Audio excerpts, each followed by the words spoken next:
I have item number 9, and that is being withdrawn. Councilor Bay. Thank you, Madam President. I have items number 10 through 17. Items number 10, 11, and 12 are held.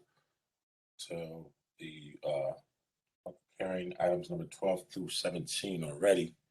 I don't believe there are any questions on last meeting, so if there are none, those are ready, Madam President. Thanks.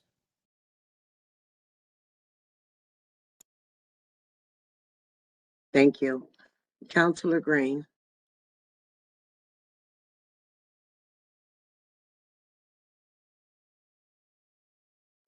Thank you, Madam President.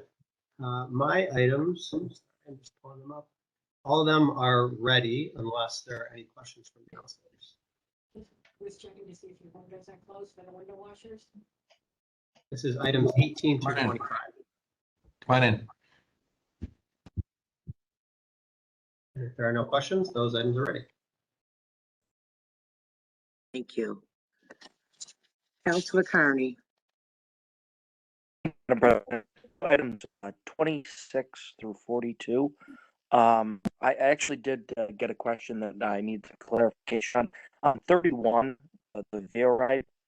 The auditor brought to my attention concern about whether or not this was vetted in the box. That was something they are compliant with. Is there someone that can speak to that, answer that question for us today?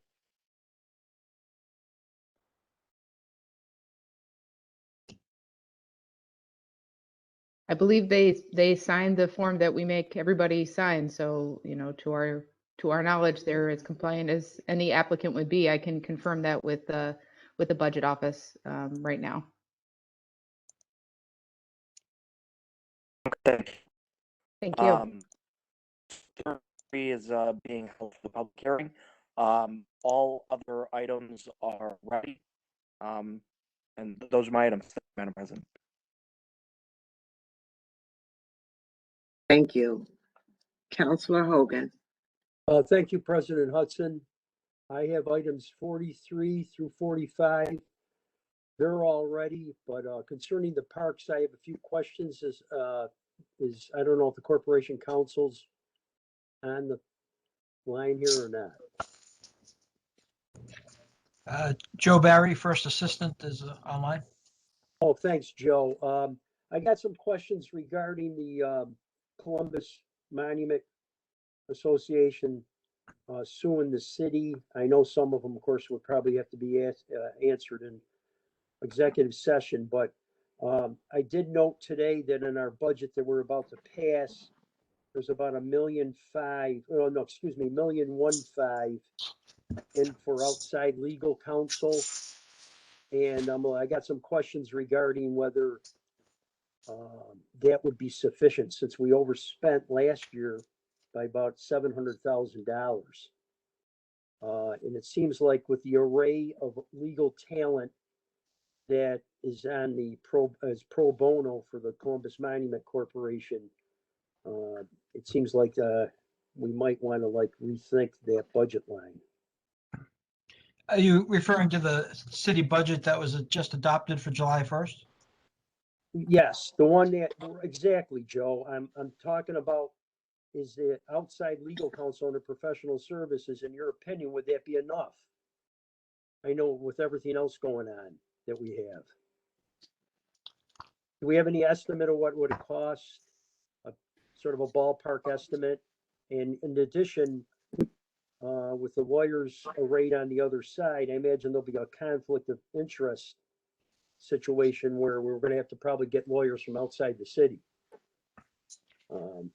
Well, I'm just going into more or less the strategic plan here. Well, I think to some extent this topic will require a more detailed conversation in executive session with Kristen Smith when she's available. She's not available today, but I can say in general, we submitted our budget for July 1st, anticipating our outside legal needs, and the action that you speak of is I believe, what's called an Article 78. It'll go to the judge for review, and it's not a full-scale trial, so it's much less expensive than some of the other matters we're currently defending, which involve retaining experts and having to go before a jury, et cetera. So And I might have missed it, Joe. Some sort of missive sent to the council regarding the mayor's ability to arbitrarily remove the monument. All I remember seeing a press release saying he was going to do it. I don't remember the council being informed of it. I'm looking for our own legal exposure here too. well, clearly, because we currently have an action pending against us, that type of discussion should take place in executive session. Okay, you give me guidance on this, Joe, and then maybe Corey could answer this question. Have there been anybody contacted to any discussion of the redesign of Columbus Circle? Thank you, Counselor. I'm going to defer to Greg on that one, as he's been kind of playing point for our office on that project. Counselor, no contracts involved regarding redesign. Nothing's So there's happened. been no discussion on redesign? Been discussion about redesign with community partners, but no contractual arrangements What does anticipated community yet. partners mean? What about the common council? Outside stakeholders thus far, we haven't had discussions before the council on this matter. Do you think you'd let the council chair of the Parks Committee know about any kind of redesign? With your interest, I think that's certainly a subject we'd be glad to talk to you more about. Well, it'd be in the interest of any chairman. I mean, because obviously there's going to be some sort of like, if we are successful, or I'm saying, excuse me, not we, the city is successful. This would be a situation where we'd have to probably hire outside people to remove the statue too, right? Correct? I mean, we're not going to have a couple guys from the Parks Department throw a lasso over it. No, Counselor, that wouldn't be appropriate, would it? No, No, it wouldn't be. No. Counselors, with your first expression of interest in this topic today, we'd be more than glad to talk to you more about it. Well, it was my interest was piqued somewhat by that article that I'm referring to, that we're getting sued. So anytime city money's involved, I have a lot of interest. So thank you, everybody. Councilor Hogan, the one thing I would say is the professional service line. I won't be able to articulate exactly what Kristen Smith did, but I know in her budget hearing she would talk about this. So it was like she's trading off between the salary line and the professional service line. And it was part of like a more comprehensive strategy. And the legal services, once you start, you have to carry them forward. You don't switch the members of the team in the process. So she was kind of living out, I think, a period of time where they outsource more, and she's moving toward a period of being outsourced less. So the budget number, although lower than the current year, is what we think is the best number at the moment. And certainly if you want more detail, Kristen would be best to. What's that? We anticipated a lawsuit in regards here. And as far as what Mr. Lowe says about my interest, I haven't been Parks Committee chair for a long while. So even though I have a lot of interest in the parks because of my prior service in the parks, but so I was wondering if we could maybe from Greg, we can get a little bullet point to the council, keep them apprised of the situation as far as the memo goes. Thank you. And then I just one last, I heard the question about the ban the box, and the answer is consistent. Like we do the same thing every time, which is as part of the RFP, the vendors sign the form that says they do not ask the question on their applications. So yes, they have signed the form. No, we do not hire people to go around and like fill out job applications to make sure they're not doing it. We do not go look at their websites to verify it. The process is one of self-verification until there is a problem. So that is the process. If that's not satisfactory, then that's different. But do they provide their application, budget director, in their response? It's like a self-disclosure form. Do you live in the city of Syracuse? Yes, I do, at this address. We don't say, please submit a picture.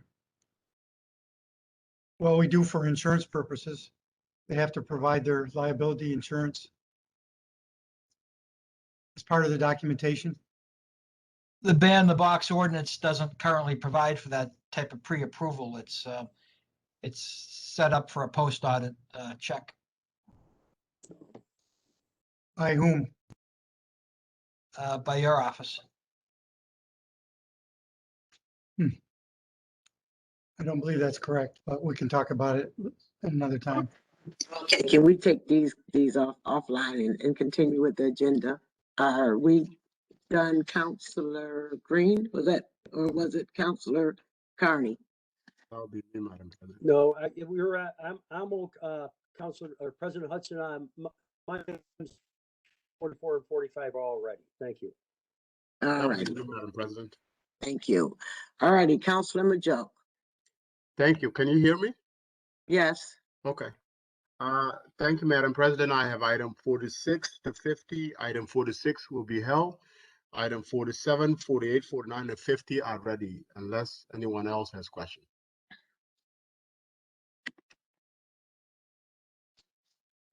That will be all for me, Madam President. Thank you. thank you. Counselor Allen. Thank you, Madam President. I have items 51, 52, and 53. All of my items passed last week already. Thank you.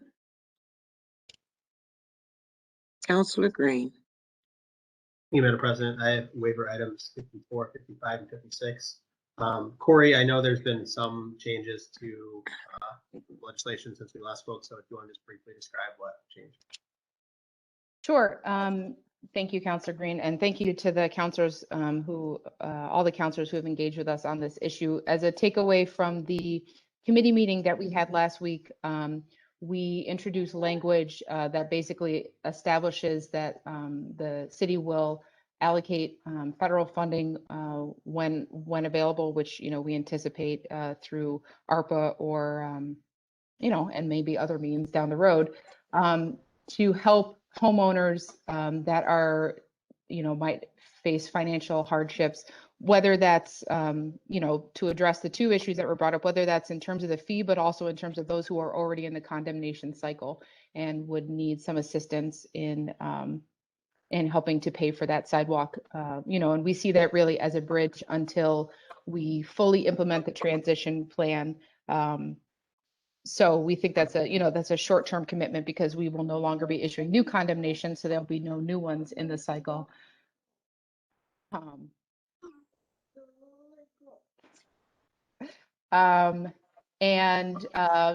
of the, we leave it into a third-party agency or organization, but in conversations with home headquarters, they do already have programs, the SHARP program and the urgent care program, that sidewalk costs, the associated costs with sidewalks could fold nicely into those programs, so we don't have to create a whole new program to help fund these costs.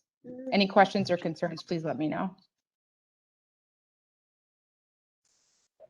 As you probably can guess, I have some.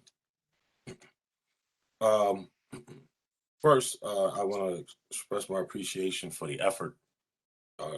Corey, we spoke quite a bit since the last meeting in regards to persons on a fixed income.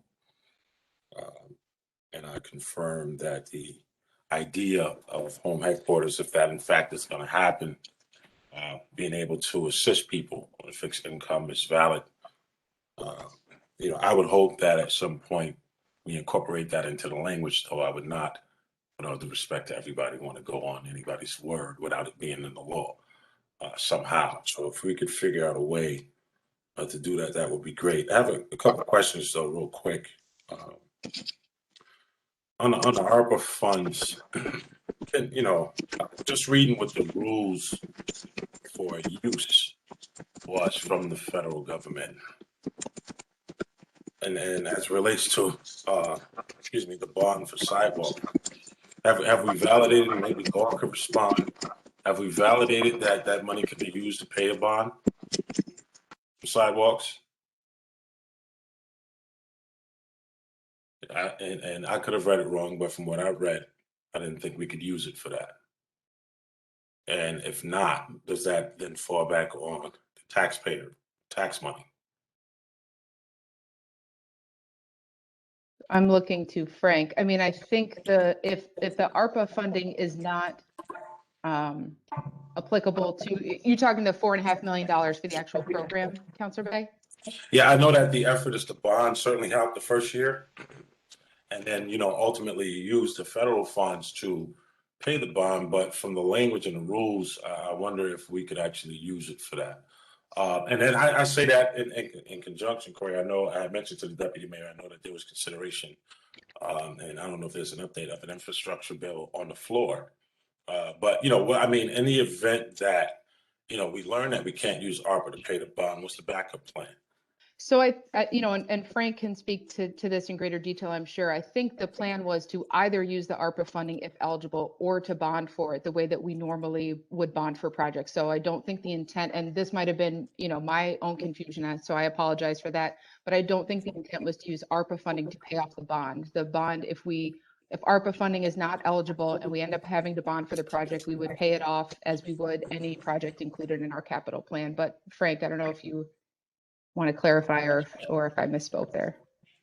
No, that's exactly right, Corey, and Counselor, your point about the infrastructure, the potential for an infrastructure bill is also important. So we're looking at those as three: Plan A, Plan B, Plan C. So we would bond if necessary. The ARPA funds, we are continuing to look at the regulations. There are some folks that we work with, NICOM and Bloomberg and others, who are helping us think through how dollars in ARPA can be spent and some freed up for programs like this. And there's some accounting mechanisms that may or may not work. And so we're looking at that. And then the final waiting game is, will the White House and Congress come to an agreement on an infrastructure, which would probably become Plan A if we were to get at those dollars. So we're working all three paths simultaneously. Quite comfortable that one of them will come to fruition. Okay, appreciate it. A couple more real quick, Councilor Green. Just, Councilor Bay, can I just add one point to that other one? Because Brad and I just talked about this a little bit this morning. There is, I guess, probably some level of decision point that, like, hopefully we can use ARPA money, but if not, we could definitely bond everything except the snow removal portion. We wouldn't bond for that part because it wouldn't be eligible, but the rest would be. But we do our annual bond in 3 weeks. So we do kind of have to figure out if we're going to include it or not. I mean, we can include it as a default, but if it would be, and I don't know that we'll fully understand.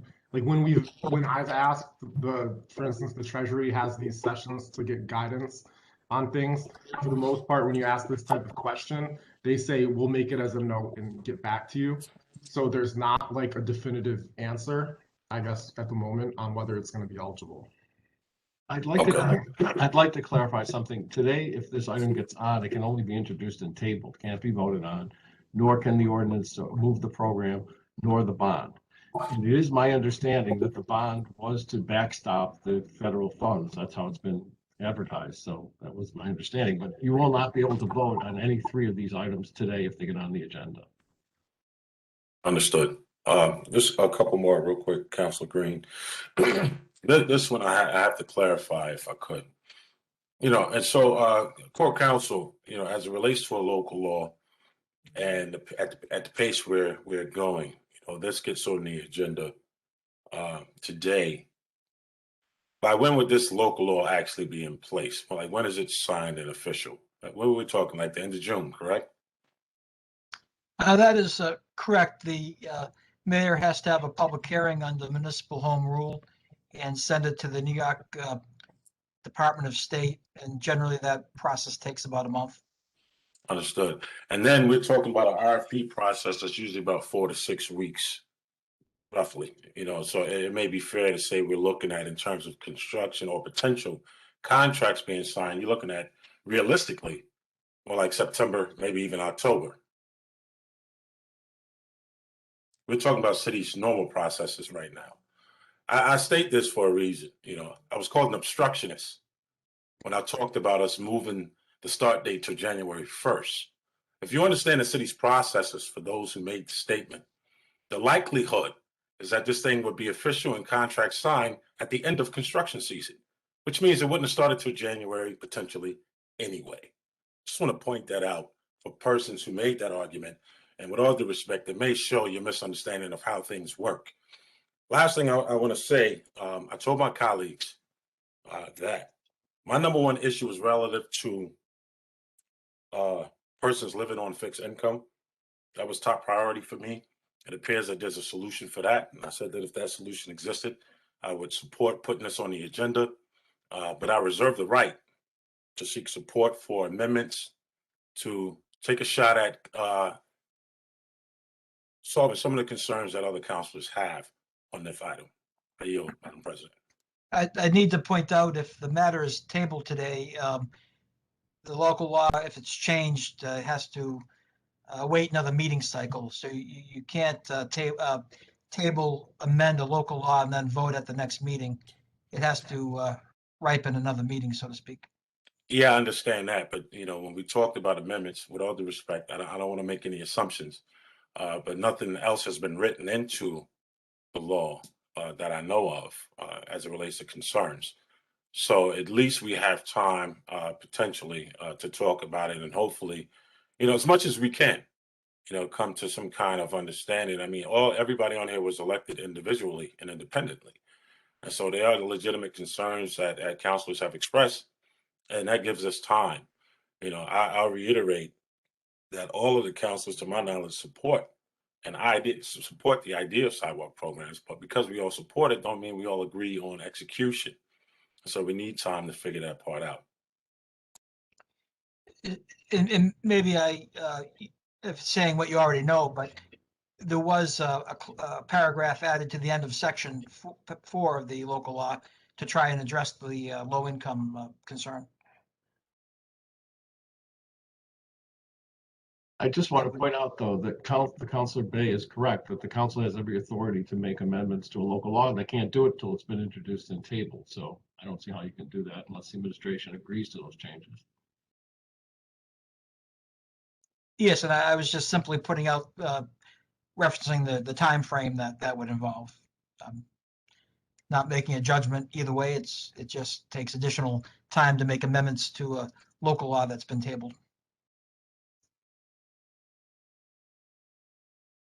Corey, The short of it is, we'll get it done. We just need to do it right. So Corey, just to follow up quickly on construction, is there any work that could be done? When would it start under our current estimates, if this were to pass at the next meeting? All right, so I will, for fear of misspeaking, I know Neil has been the one that's been really putting the time into, looking at what the RFP would look like. So Neil, I see that you're on here. Could you chime in there? I mean, I think the idea was if we felt that the council was supportive of the program as proposed, which is certainly no pressure to support it as proposed, but if that was the indication that there's really nothing stopping us from issuing the RFP, we wouldn't necessarily need to wait until the council votes on the program in order to get an RFP on the street to see what else is out there. But Neil, I'll defer to you to fill in some of the gaps there. Corey has it exactly right. Depending on the council's decisions, we could move forward with an RFP quickly and sort of pursue that in a parallel track. So while we definitely have to abide by all of the rules and regs for the RFP process, we're not going to skip out on any of that or cut corners, but we could do those on a parallel track. But to Councilor Bay's point, obviously, quickly is a relative term in Yeah, my thing is, and this is not to you, Corey, nor to Neil. Sure. Let's be clear about what the processes are and stop looking for a loophole. The fact is, in our normal processes, now, is it possible construction can start sooner than January? Yeah, at the end of the construction season. So, what I'm talking about is not incorrect. So I would just admonish everybody to make sure we understand the processes before we accuse people of playing politics and be clear about who's in fact playing it. I just want to point out that I believe a construction contract would be a competitive bid. Wouldn't it be a competitive bid versus an RFP? It's a construction contract like we do for sidewalks every year. It's a competitive Yes, bid. thank you for Yeah, that I stand correction. corrected. Yep. Yes, that's, In a that case was, of a competitive bid, you have to wait for the legislation to be adopted in order to start that process. You cannot do it in advance of a legislation being adopted. You have to have a means to pay for it before you advertise for it. right, I understand that, but there are several steps that go into an RFP, including crafting the RFP, figuring out who's on the committee, scheduling the meetings of when the committee is going to meet. That I think that we could get started on that in terms of the bids, so. I think you're confusing the two processes. You don't have to Okay, do good to any of know. you don't have to do any of those processes if you're doing a competitive bid for a construction contract. Just put out the bid. Terrific. Well, then even less time.